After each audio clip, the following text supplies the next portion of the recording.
Vsota pobranih davkov in finančne potrebe družbe se vse bolj razhajajo, je kot enega od glavnih razlogov za davčno reformo ta teden navedel finančni minister Klemen Boštjančič. Kaj natančno reforma prinaša, še ni jasno, kot tudi ne, ali bomo državljani po njej obdavčeni bolj ali manj. Naj država davkov ne viša, vlada opozarjajo tako iz opozicije kot gospodarstveniki, ki upajo, da bo reforma uporabljena za dvig in ne za dušitev konkurenčnosti domačega gospodarstva. Marko Gregorc. Podobno kot pri zdravstveni in plačni se je koalicija tudi davčne reforme lotila z analizo stanja.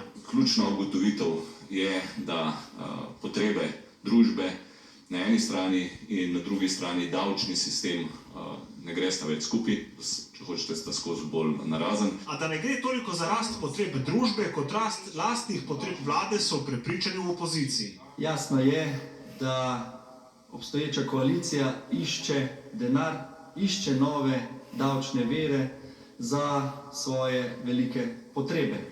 Glavno vodilo naj bi bila progresivna obdavčitev, vlada pa bi znižala obremenitev plač in zvišala davke na premoženje. Glede na to, kaj so izpostavili, v katero smer bi naj šli, jaz sem zelo skeptična do tega, da bo dejansko prišlo do razbremenitve plač. Po prvih zamislih bi namreč obdavčili vse prihodke, od regresa, potnih stroškov do socialnih transferjev. Želimo, da sistem postane enostaven, transparenten, da ga vsi razumemo in hkrati, da onemogoča davčno optimizacijo na način, ki nikoli ni bil zamišljen. Čeprav je vlada ob odpravi Janševe dohodninske reforme celovito davčno reformo napovedala za leto 2024, bi zdaj to premaknili na leto 2025. Razprava bo javna, transparentna in široka in iskali bomo družbeni konsens. Poleg opozicije bodo davčne razbremenitve zahtevali tudi gospodarstveniki.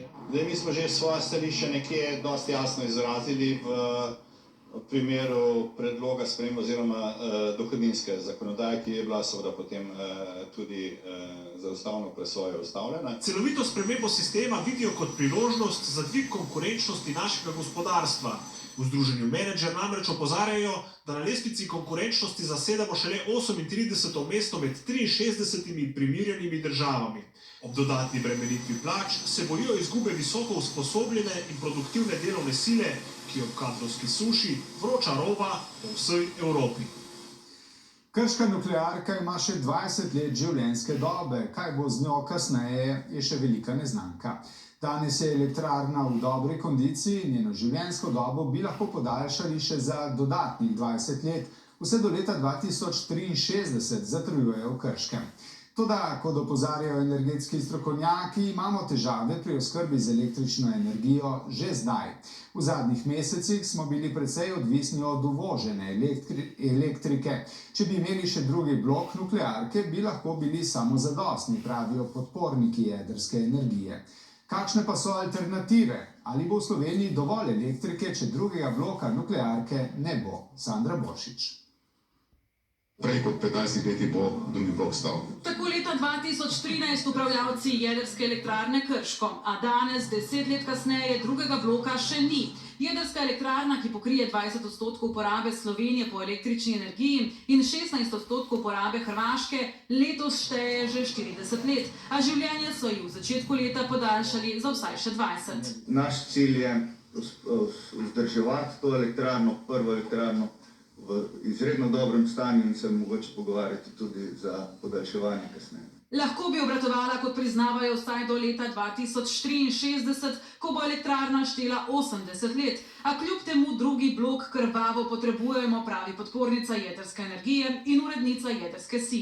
Ali zato, da bo lahko nadomestila nekoč ali zato, da če bi šlo karkoli narobe in bi kakšen remont trajal dlje, da imamo rezervo drugo elektrarno, in tudi zato, da pač Slovenija ostane jedrska država. In če bomo vsem proti, pa bo ena skupina proti mokricam, druga je proti vetrnicam, tretja je proti sončniku, četrta je proti nuklearki. Ne bo šlo.